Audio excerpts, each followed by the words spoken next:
Hi students, this is Mr. Yao. Today we are going to learn about the third lesson of reflection, which is finding line of reflection. But first, let's review some prior knowledge. Find the midpoints between the given points.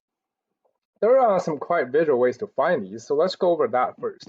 For question A, the vertical distance between the 2 points would be 1, 2, 3, 4, 5, 6 away. The horizontal difference would be 1, 2, and 3. So in that case, if we want a midpoint, we would need 3 away vertically and 1.5 away horizontally. That gives us the midpoint right there. That's the visual way. But of course, there's also the midpoint formula that you have learned before. Midpoint formula is, so let me write it down, midpoint formula is x1 plus x2 over 2, and then y1 plus y2 over 2.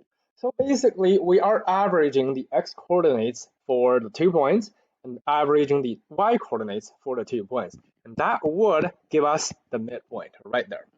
So let's try that. First point is a -4, -4. Second point is a -1, 2. If we want to do the x1 plus x2, that's -4 plus -1 over 2. And then it's -4 plus 2 over 2 for the y coordinates. That simplifies to be -5/2, and that's -2 over 2, so it's -1. And that point is actually -5/2 and -1. So that is just to help you to find some more precise answers.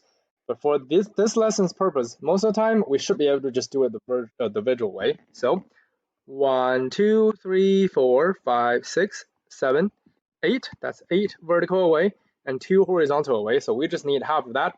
1, 2, 3, 4 away vertically and then 1 away horizontally. That is the midpoint for B. For C, vertically that's 1, 2, 3 away. Horizontally that's 1 away. And we need 1.5 away and 0.5 away. So that is our midpoint right there. That's for question C. In the last 2 lessons, we were given the description of line reflection. In this lesson, we are going to use the pre-image and image to find the line of reflection. And we are going to use midpoints and perpendicular lines to help us. So now let's have a look at the steps. To find the line of reflection, connect the corresponding points on the pre-image and the image. Because we need to find the midpoints. Something maybe you haven't noticed, if let's say these 2 shapes are reflections of each other, they are actually equal distance to the line reflection. That's why basically that means the line reflection is on the midpoint. So that's kind of what we're going to do with finding a line reflection. That's how we're going to connect all the corresponding points first. Second step, we're going to find the midpoints of each pair of corresponding points. And you can either use the midpoint formula, which again is x1 plus x2 over 2, comma y1 plus y2 over 2, or you can choose to do what we just did. Use the grid to count how far away the points are and half the grid length, vertically and horizontally. Step 3, since we found a bunch of midpoints, we just need to connect the midpoints because every single midpoint is going to be on the line of reflection. So we connect them, that's going to generate the line of reflection for us. Lastly, we're going to use the pretty points on the line to find the equation and write it as y equals mx plus b. There is a downside. So for step 3, it's not always guaranteed that we may have all the midpoints. What if you are only given 1 pair of points? Then you only have 1 midpoint, then you can't exactly find it. That's why that step, a lot of times we are going to use perpendicular to help us. Especially for situations like the point are not given enough, or the line is not exactly passing through some very nice y-intercepts. Then we're going to need to use the perpendicular slopes to help us. We're going to see how that works in examples. Now let's get to the examples. Number 1, fairly easy. F and F prime are the same point, so that's its own midpoint. G and G prime, same thing. E and E prime are actually 6 away. So we just need to be 3 away as the midpoint. And that is our line of reflection right there. As for the equation, hopefully you still remember from last school year when you learned about these equations. If the line is only crossing the y-axis, that means the equation is y equals. So in this case, crossing at 0, so it's y equals 0. Example 2, S prime right there That's the midpoint. R and R prime right there. And that is the midpoint. T and T prime, midpoint. Q prime, midpoint. Just connect everything, and that is our line. In this case, our line is crossing the x-axis right here at 0. So the equation will be x equal 0. Next, example 3. Right here, midpoint. Right here, midpoint. Right here, midpoint. So here's our line. Horizontal and vertical lines are quite easy to identify. That is crossing the x-axis at 3. So x equals 3. Example 4, same idea. This is our line reflection right here. It's crossing the y-axis at -2, so it's got to be y equals -2. These should be fairly easy. Now let's get to the slightly more complicated stuff. Example 5. Since I did mention sometimes the midpoints are not all given, you may need to use the perpendicular slopes to help us. So for this question, I'm going to pretend I'm not given the z and g, or the z prime and g prime. I'm just given the b and b prime, and I'm going to find the line of reflection based on these 2 points. First step doesn't change. We are going to connect them, and we are still going to find the midpoint. There's 3 vertical and 3 horizontal away, so I need 1.5 vertical and 1.5 horizontal. That's our midpoint. Next, I need to identify the slope of this helping line, because in order to generate the line reflection, we already know that line of reflection is always going to be perpendicular to this helping line. So let's identify the slope given. That is a down 1 over 1, down 1 over 1, so it's -1. That means the new slope that we need for the line reflection is going to be a 1. So from this point, I know it's actually at 0.5, 0.5, so I can actually just go up 0.5, right 0.5. The slope of 1 just basically means the number on the top and the bottom are the same. So it could be 1 over 1, it could be 2 over 2, or 3 over 3. That's how we can generate some points. Up 1 over 1 again, up 1 over 1, or down 0.5 over 0.5, down 1 over 1, down 1 over 1. That is going to give us the line of reflection right here. And based on this drawing, we can precisely know the line is actually crossing at the origin. So in that case, the equation is y equals 1x plus 0, which is just y equals x. That is our line of reflection for example 5. Example 6. Let's still pretend we're not given that points. So let's pretend we don't have the a and c, a and a prime and c prime. We just have the b and b prime. Connect them. They are actually 5 away from each other. So that means I know the midpoint is going to be around here. And that slope is actually a 1. In that case, that means the slope for the line of reflection is the perpendicular one, which is opposite reciprocal, so it's -1. Down 1 over 1, down 0.5 over 0.5, down 1 over 1, down 1 over 1, or up 0.5, up 0.5, left 0.5, up 1, left 1, up 1, left 1. There is our line of reflection right there. In that case, you can see again it's clearly going through the origin. So in this case, it's going to be y equals -1x plus 0, which simplifies to be y equals -x. That is example 6. Let's continue. Example 7. Same idea. We are just going to use 1 point, b and b prime.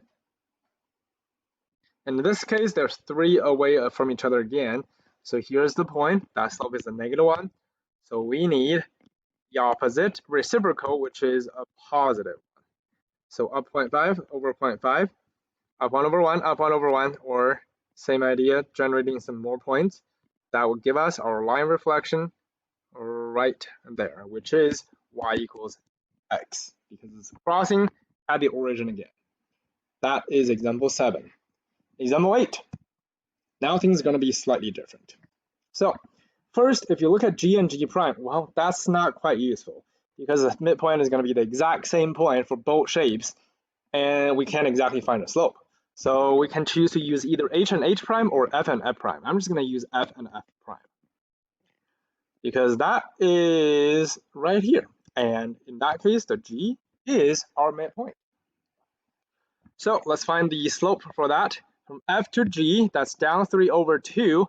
So the slope is -3 over 2.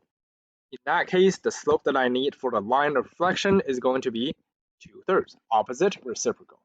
So from G, I'm going to go up 2 over 3, or down to left 3, down to left 3. That is going to give me my line of reflection right there.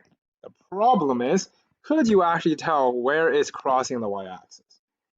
Not precisely, which is why this question requires something we have learned in 7.1. If you forgot about that, you can go back and refer to it. But the basic idea is, if you are given a slope and you know the exact point, which we do, we know the precise coordinates for G. G is actually going to be -1, 3. So we know a point and we know a slope. You can start with point slope form, or you can choose to solve for B. Here's the setup. Y equals, my slope is 2/3 x, and I just don't know the B, so I'm going to plus B. Then I'm going to plug in the points. My x is -1, my y is 3, because that is the point on the line. So 3 equals 2/3 times -1 plus B. And I just need to add 2/3 on both sides, so that means my B is going to be 2/3 plus 3, or 2/3 plus 3 over 1, which is 9 over 3. It's going to give us 11 over 3. So my line is actually going to be 2/3 x plus 11 over 3. So we are using the slope and the point to find the exact equation. And that's where perpendicular is super useful, because even if you connect all the midpoints, you still wouldn't exactly know what that line is. That's example 8. Next, example 9. Very similar idea. Let's just choose one pair of points. For example, T and T prime, connect them. Clearly, that is the midpoint, which is -1, 1. And the slope in this case is actually 1/2. That means for the reflection line of reflection, I need the slope to be -2.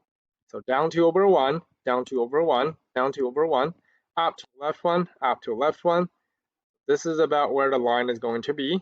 Even though it seems to be going through that point very precisely, let's still use what we just learned, just as practice, to actually check what it's going to be. So y equals -2x plus b. The point I have is -1, -1, so that means my y is a 1 and my x is a -1. So 1 equals -2 times -1 plus b. 1 equals 2 plus b, so my b is actually -1. That's confirmed. My equation would be, slope is -2, so -2x, my b is -1, -1. That is example 9. Next, example 10. Let's get a pair of points, L and L prime, for example. Connect them. That is the midpoint because it's down 6 over 2, so I just need down 3 over 1. Midpoint is actually at 2, 0. So let me write it in a different place. 2, 0. Now, the slope is down 3 over 1, so it's got to be a -1/3. In that case, the new slope that I need is going to be a +3. Oh, wait, just realized I had a slope backwards. That slope is actually -3 over 1, which is -3. In that case, the slope that I need would be a 1/3. So up 1 over 3, or down 1 over 3, down 1 over 3, down 1 over 3. And there is my line. Clearly, you can't tell where it's crossing the y-axis precisely. So you're going to do the same thing again. Y equals 1/3 x plus b. The point I have is 2, 0, so my y is 0, my x is 2. 0 equals 2/3 plus b, so my b would be -2/3. So in that case, my equation is 1/3, that's our slope, x, minus 2/3.